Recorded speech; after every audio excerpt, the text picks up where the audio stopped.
స్తోత్రమేసయ్య ప్రియమైన దేవుని బిడ్డలారా, క్రీస్తు నామములో మీ అందరికీ సమాధానం కలుగును గాక. ఆమేన్. ప్రతిదినము దేవుని వాగ్దానం అని ఆత్మీయ చక్కటి కార్యక్రమంలో మిమ్మల్ని ప్రేమపూర్వకంగా ఆహ్వానిస్తా ఉన్నాను. దేవుని బిడ్డలారా, ఎలా ఉన్నారు? బాగున్నారా? ఉదయాన్నే లేచారా? ప్రార్థన చేసుకున్నారా? మరి కాసేపైన దేవుని వాక్యాన్ని మీరు చదువుకున్నారా? ప్రభు మీతో మాట్లాడి మిమ్మల్ని బలపరిచారా? మిమ్మల్ని ఆశీర్వదించారా? ఎందుకంటే ప్రభు ప్రతి ఒక్కరిని దీవించాలని ఆశపడతా ఉన్నాడు, కోరుకుంటున్నాడు.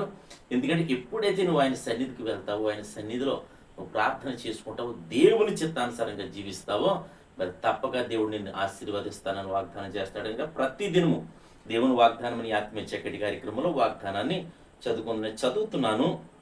లేవియా కాండము 19వ అధ్యాయము 26వ వచనం. రక్తముతో కూడినదేదియు తినకూడదు, శకునములు చూడకూడదు, మంత్రయాగములు చేయకూడదు. దేవునికి స్తోత్రం. ఇక్కడ చక్కటి వాగ్దానంతో ప్రభు మాట్లాడుతున్నారు. ఏమంటే శకునములు చూడకూడదు. ఎందుకంటే ఈ లోక ప్రజలకు, ఈ లోక మర్యాదలకు నువ్వు వేరవ్వాలి. ఎందుకంటే ఈ లోకంలో ఉన్న ప్రతి ఒక్కరు కూడా మరి శకునములు చూస్తారు, మంత్రయాగములు మరి వారి వెంట వెళ్తారు. కనుక నీవు ప్రత్యేకించబడిన వాడు కనుక, నీవు దేవుని చేత పిలువబడ్డవాడు కనుక, దేవునిలో ఏర్పరచబడ్డవాడు కనుక నీవు అటువంటి చూడకూడదు.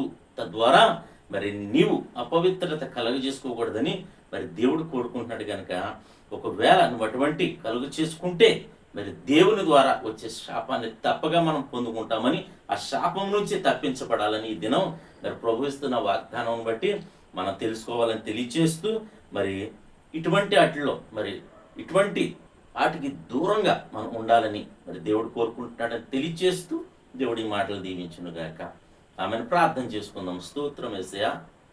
ప్రతి దినము దేవుని వాగ్దానం అని ఈ ఆత్మీయ చక్కటి కార్యక్రమంలో తండ్రి మీరు ఇస్తున్న వాగ్దానం బట్టి స్తోత్రాలు. ఎంతమంది ప్రజలు యూట్యూబ్ ద్వారా, షేర్ చాట్ ద్వారా, ఫేస్బుక్ ద్వారా నాయన తండ్రి ఈ రోడ్డు మార్గం వెళ్తూ చదువుతున్నారు, వారందరి జీవితాల్లో నా ప్రభా ఈ వాగ్దానం బట్టి నా తండ్రి ఎవరు ఏ విధంగా నడుచుకోవాలో ప్రతి ఒక్కరికి తగిన జ్ఞానాన్ని మీరు దయచేయమని ప్రార్థిస్తున్నాం. శకునములు చూడకుండా, మంత్ర యాగములు వాటి వైపు చూడకుండా నా తండ్రి నీ వైపు విశ్వాసమును దాన్ని కొనసాగించు కర్తవైన నీ వైపు చూస్తూ సాగిపోయే భాగ్యాన్ని మీరు ప్రతి ఒక్కరికి దయచేయమని ప్రార్థిస్తున్నాను. ఈ దినం ఎవరైనా రోగులు ఉంటే వారిని ముట్టి స్వస్థపరచమని ప్రార్థిస్తున్నాం. అలాగే తండ్రి యవనస్తులు ఉన్నారు, చక్కటి భాగస్వాములను గ్రహించమని, చదువుకున్న బిడ్డలకు ఉద్యోగాలు దయచేయమని, అలాగే ఇంకా చదువుకునిచున్న బిడ్డలకు ప్రభానైనా ఫీజులు కట్టే కృపను తల్లిదండ్రులకు దయచేయమని, మంచి జ్ఞానము నేను మంచి భవిష్యత్తు బిడ్డలకు దయచేయమని ప్రార్థిస్తున్నాను.